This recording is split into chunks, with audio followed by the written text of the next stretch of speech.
if you don't mind, first of all, I'd just like to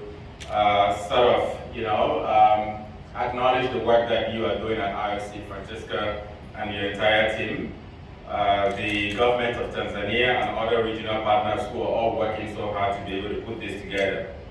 Your dedication in promoting collaboration and knowledge sharing on ocean issues, I have to say, is truly inspiring. Oceans are at a precipice. Therefore, it is crucial for us to be able to raise awareness of their impact on our livelihoods, economy, culture, and long-term future on Earth. As Francesca said, I was asked to prepare a presentation on the connection between ocean literacy, media, and communications. But that's only in 10 minutes. So what I'll try to do here is that I'll de-emphasize the section on communications in part because I see that in the program, and we've talked a little bit about that, there is someone who's going to be speaking a lot about communications and how we can do this. So I've structured my thoughts in 3 different sections. First, the media and the current dominant narrative. Secondly, translating ocean literacy with all into reality. Third, Mongo Bay as a case study of changing the narrative. So what's the media and the current dominant narrative in Africa? In an article titled How Western Media or Western Journalists Actually Write About Africa, published in 2016, the article analyzed 280 articles published in British and French newspapers between 2007 and 2012. 2 Sam from the Center for African Studies at Stanford University in the US conducted the analysis and made the following conclusions. 1, that Africa is often portrayed as a homogeneous entity in Western media. 2, that darkness and tribalism are frequently used in the content analysis of the stories. And 3, that the articles often rely on Western sources and less on African sources, in part because of language barriers. The language used in most of this reporting is not the only issue. There is significant imbalance in the news flow ecosystem, with the majority of influential media outlets being owned by countries of the global north. Think about AP, Associated Press, AFP, Reuters, Radio France International, BBC, etc., etc. Some of these media outlets are so powerful that the British agency Reuters was at some point described as the empire within the British Empire. Additionally, Western-owned satellite and cable networks dominate the media landscape, along with the vast expansion of social media networks today, such as Facebook, Twitter, YouTube, WhatsApp, etc., etc.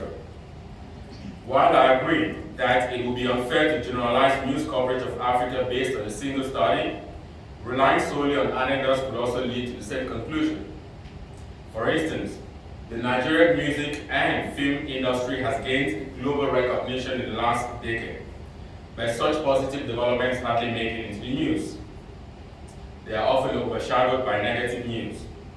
The framing and coverage of African news is still largely dominated by negative news, despite the fact that remittances, for instance, from Africans in the diaspora are now larger than the overall overseas development assistance ODA. They are still portrayed as victims in stories, rather than humans actively participating in finding solutions. It is important for us to understand why negative news can be damaging and what's at stake when we talk about ocean literacy. Negative news turns off people. It leads to disengagement and a sense of hopelessness. It can create a feeling that Africans can never succeed and gain traction on important issues, including oceans. When this happens, young people, women, girls, they just turn off completely. So, we can choose a different future as we move forward. And I guess that's what UNESCO, IOC, and all the partners in this room have chosen to be able to move forward at a different path. That takes me to my second point, which is how do you then translate ocean literacy with all into reality? I'm grateful, of course, to the work that you're all doing at IOC to establish a new relationship between humans and oceans. However, to truly celebrate the oceans, or the ocean's beauty, and potential for economic growth, job creation, tourism, cultural strengthening, climate change resilience, health resilience, we need to change or do things a little bit differently.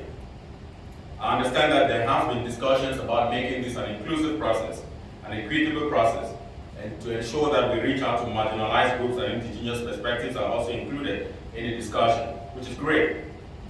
It is critical for us to introduce all these new tones, new voices, and new stories which actually represent the communities or the ocean communities in Africa.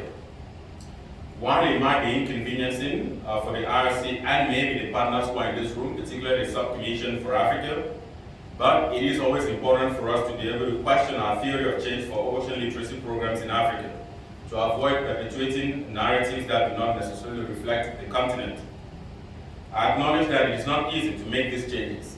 However, without significant shift in the theory of change of ocean literacy interventions in Africa, and the decolonization of current practices, be it in education or in the media, we may be setting up ourselves for the same results. We must ground success in metrics such as in local cultures, languages, and identities. Otherwise, we'll continue to miss the mark for hundreds of millions of people living in or around the oceans. If you just look, for instance, the community that lives in Southern and in Eastern Africa, their linguistic reality is totally different. It is not English, it is Swahili. And English is what we are mostly using to be able to measure success. And so as we sit down in this room today and do the work that we are doing, let us always remember that these communities are the silent majority, and their voices and perspectives must be included in the efforts that we are undertaking here today. My last point, which is a case study of Mungo Bay, which is working to change the narrative. As a conservation and environmental news media outlet with extensive experience in journalistic practices that highlight the issues affecting the world, Mungo Bay has made it part of its editorial agenda to focus on solutions-oriented journalism. This type of journalism principally focuses on what is working. It highlights innovative solutions that can make a difference in addressing the intractable challenges facing ocean and biodiversity conservation. While Mungo Bay is willing to cover the myriad of challenges facing the ocean, such as plastic pollution, overfishing, coastal erosion, sea level rise, climate change, deep sea oil drilling, it also believes that stories like that of Katana Gala are equally important in the discourse. Katana was once a fisherman, but he noticed that as a result of overfishing on the coral reefs of his region in Kenya, he's a Kenyan, he decided to work towards conservation. In our journalism, we profiled him.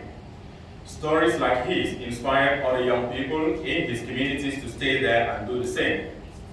They provide lessons for those involved in overfishing around the world as well. These stories portray African youth as part of the solution and not necessarily migrating or seeking to migrate to some other parts of the world for greener pastures.